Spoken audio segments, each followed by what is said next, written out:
Paris anaknya itu selalu kangen sama dedinya gitu, apalagi setiap kemarin terakhir pas ulang tahun ini itu udah berharap gitu ya dedinya tuh ngasih kado gitu, karena kan memang sudah di WA disampaikan bahwa Paris itu pengen dibeliin kado dedi gitu, udah ngomong langsung juga gitu ya. Kemudian kemarin malam kemarin malam itu sih sebenarnya saya itu memang kebetulan lagi ada pekerjaan di daerah sana, dekat-dekat daerah Tendian ya, tempat Vicky bekerja, tempat Vicky yang saya temuin itulah. Nah, dekat-dekat daerah sana, kebetulan lawyer saya juga kantornya di sana. Ya udah deh, sekalian lewat, sekalian mampir. Nah, kalau saya pergi kemana-mana kan memang selalu bawa anak-anak gitu kan. Saya pikir, dan apalagi Paris anaknya itu selalu kangen sama dedinya gitu, apalagi setiap kemarin terakhir pas ulang tahun ini itu udah berharap gitu ya dedinya tuh ngasih kado gitu, karena kan memang sudah di WA disampaikan bahwa Paris itu pengen dibeliin kado dedi gitu, udah ngomong langsung juga gitu ya. Terus makanya anaknya juga berharap itu ya, kalau ketemu dikasih kado atau uang jajan gitu. Sebenarnya sih karena kebetulan lewat, terus bawa anak juga gitu kan, pengen ketemu dedinya, udah saya ketemulah di sana, saya temuin gitu. Jadi kalau ada bahasa-bahasa nyegat ya, kalau dia membahasakan nyegat. Kalau bicara nyegat itu apa sih definisi nyegat? Nyegat itu mobil lagi jalan terus kita berhentiin. Nah, ini posisinya Vicky ini belum jalan, baru keluar dari studio tempat dia syuting, baru keluar dan masih di parkiran. Di situ ketemu di parkiran sebenarnya gitu, tidak ada pencegatan kok. Dan pihak keamanan di sana juga mengetahui kedatangan kami gitu, teman-teman saya lah gitu kan, dan menanyakan mau ketemu siapa dengan Vicky Prasetyo. Oh ya, di situ saya diarahkan ke restoran ya yang ada di situ sesuai protokol kesehatan gitu. Jadi memang jalan baru keluar dari studio tempat dia syuting, baru keluar dan masih di parkiran. Di situ ketemu di parkiran sebenarnya gitu, tidak ada pencegatan kok. Dan pihak keamanan di sana juga mengetahui kedatangan kami gitu, teman-teman saya lah gitu kan, dan menanyakan mau ketemu siapa dengan Vicky Prasetyo. Oh ya, di situ saya diarahkan ke restoran ya yang ada di situ sesuai protokol kesehatan gitu. Jadi memang menurut saya sih, saya pribadi datang dengan niat baik, niat tulus, tidak ada bermaksud untuk ribut atau ngotot-ngototan, tidak ada. Saya ini kan perempuan, Mas, artinya perempuan itu kan boleh dibilang apa-apa nih pakai hati ya kan, bukan pakai pikiran gitu ya. Jadi saya berpikir ya, kalau ada Vicky ya Vicky saya sapa, saya tegur, lalu nemuin saya, nah ya kan, ajak ngobrol mau gitu. Nah, kemarin itu awal mula Vicky ini keluar dari studio ya, lalu berpapasan dengan anaknya dia ya, yang berumur 5 tahun, perempuan gitu kan. Nah, kebiasaan Vicky itu kalau ketemu anaknya itu dipeluk, digendong gitu ya. Kok tiba-tiba ini papasan langsung pergi. Jadi anaknya sampai terbengong-bengong, sampai yang muter gitu, ngelihat ke bapaknya, muter gitu langsung bengong.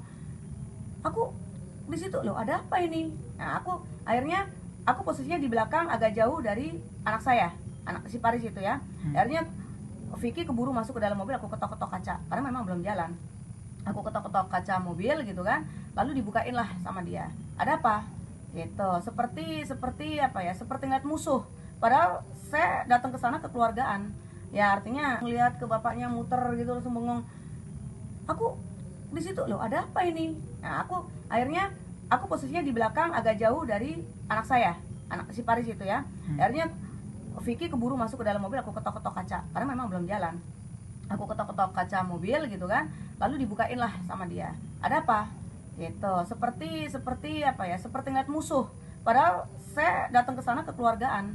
Ya artinya ya boleh dibilang pertemuan keluarga lah sebenarnya gitu kan. Tapi dia bilang ada apa? Ada apa? Ya udah turun dulu lah. Aku bilang ngobrol. Kan nggak sopan juga kan di tengah parkiran gitu kan, terus ada perempuan yang mau ngajak ngobrol sambil berdiri. Itu kan tidak etis juga sebagai laki-laki memperlakukan perempuan, kan harus yang menghormatilah, menghargai begitu. Nah, saya minta dia untuk turun, ya udah turun aja dulu kita ngobrol, saya bilang gitu kan. Nah, habis itu Vicky bukannya dia turun tapi nutup kaca. Nah, kaca mobil itu ditutup sama dia gitu kan, lalu memberi kode begini kepada sopirnya untuk jalan. Di situ saya merasa kecewa gitu loh. Ada apa? Saya bawa sama anaknya loh. Saya datang sama anaknya loh. Kok begini perlakuan Vicky sama saya dan anaknya gitu, seperti orang panik, ketakutan, nervous atau apa, saya nggak ngerti, kaget atau apa, saya juga nggak tahu. Karena biasanya memang anaknya Pak si Vicky itu biasa suka datang ke studio gitu loh Mas. Buat saya untuk apa dia kaget kalau memang dia tidak punya salah dengan saya? Untuk apa Vicky itu seperti panik, ketakutan gitu? Ya kalau saya mah biasa-biasa aja, walaupun saya perempuan menghadapi laki-laki, saya mah nggak takut, biasa. Berapa langkah lah gitu ya mobil, aku buka pintu. Artinya kan memang belum jalan lah, pintu aja belum terkunci kan begitu. Saya buka pintu, Vicky turun, mau ngomong, apaan sih nggak begini kali gitu kan, apa sih, ya persis lah yang terjadi di video yang sudah ada gitu kan. Itulah yang terjadi gitu.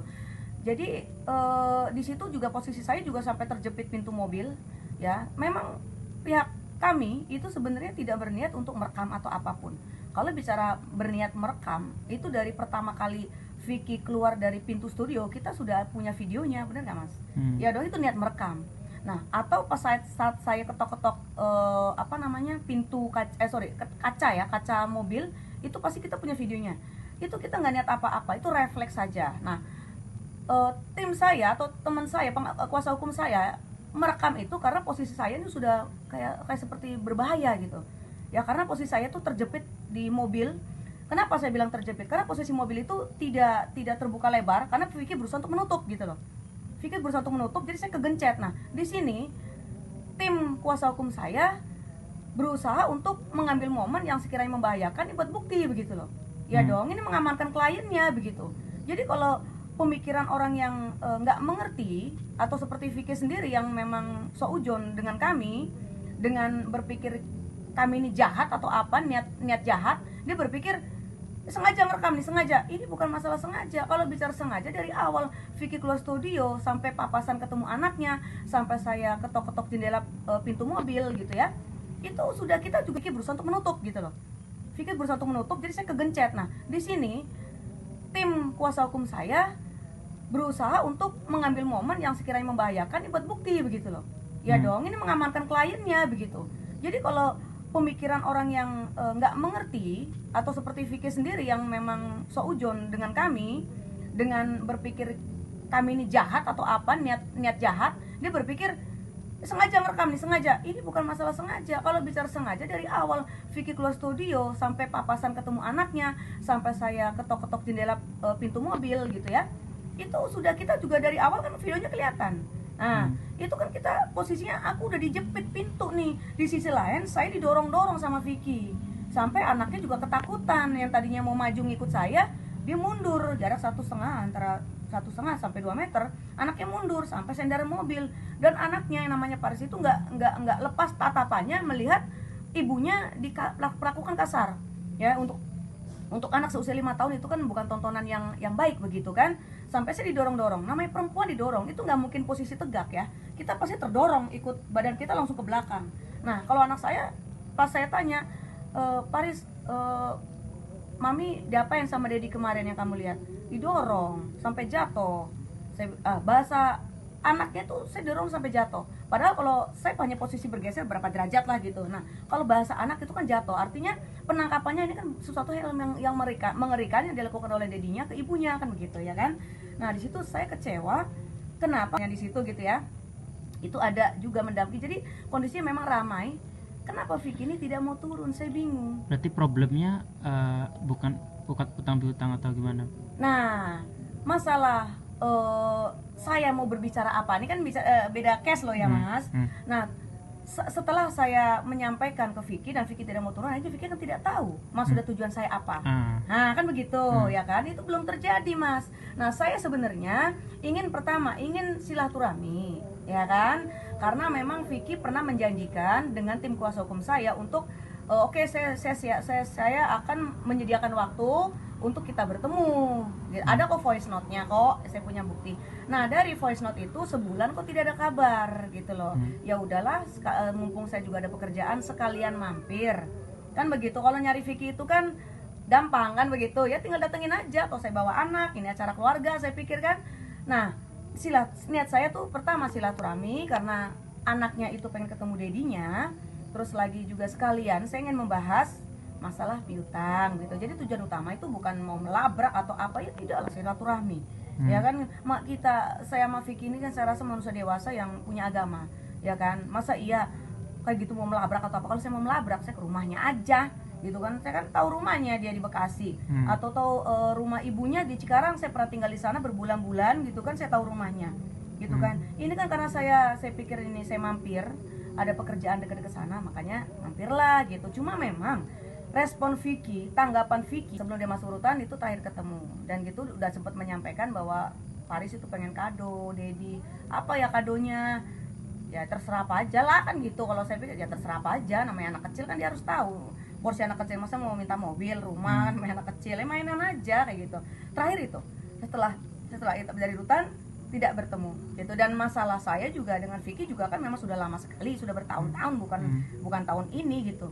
Tapi memang untuk jatuh tempo pelunasan yang Vicky lakukan, karena dia meminta menyicil mas. Nah, jatuh tempo itu di Februari 2020. Jadi artinya saya sudah cukup sabar-sabar selama 10 bulan gitu kan. Gitu. Menurut saya sih dengan kondisi saya mengerti keadaan Vicky, seharusnya Vicky itu respect lah, menghargai lah. Ya kan, apa sih susahnya ketemu janji, misalnya gini. Sekarang ini kan sudah bulan 11. Ya udah kita buat MOU lagi dong. Perpanjang lagi MOU-nya. Gimana kalau saya Februari tahun depan? Itu kan bisa mas. Apa sih yang nggak bisa dibicarakan? Dan semua perjanjian untuk pembayaran itu kan Vicky yang punya aturan sendiri.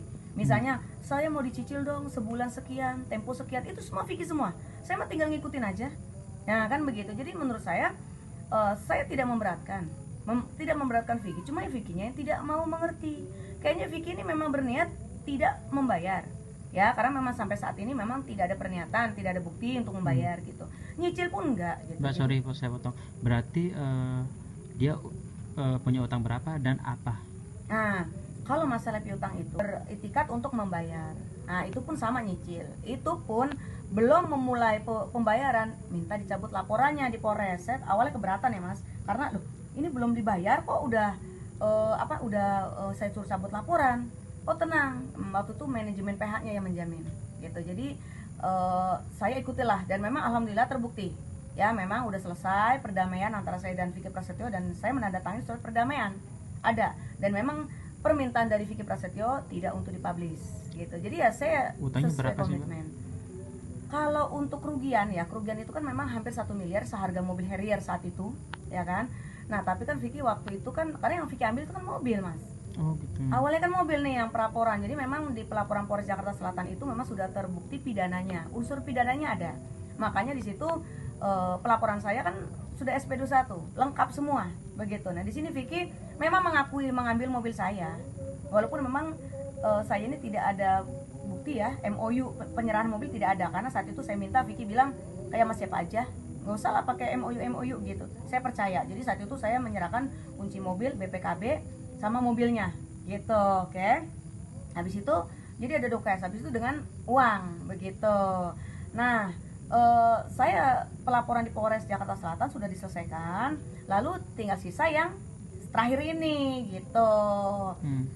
Jadi memang saya menunggu menunggu kekeluargaan aja, bayar apa susahnya, nggak usah ketemu, nggak usah diskusi gitu, buang-buang waktu menurut saya.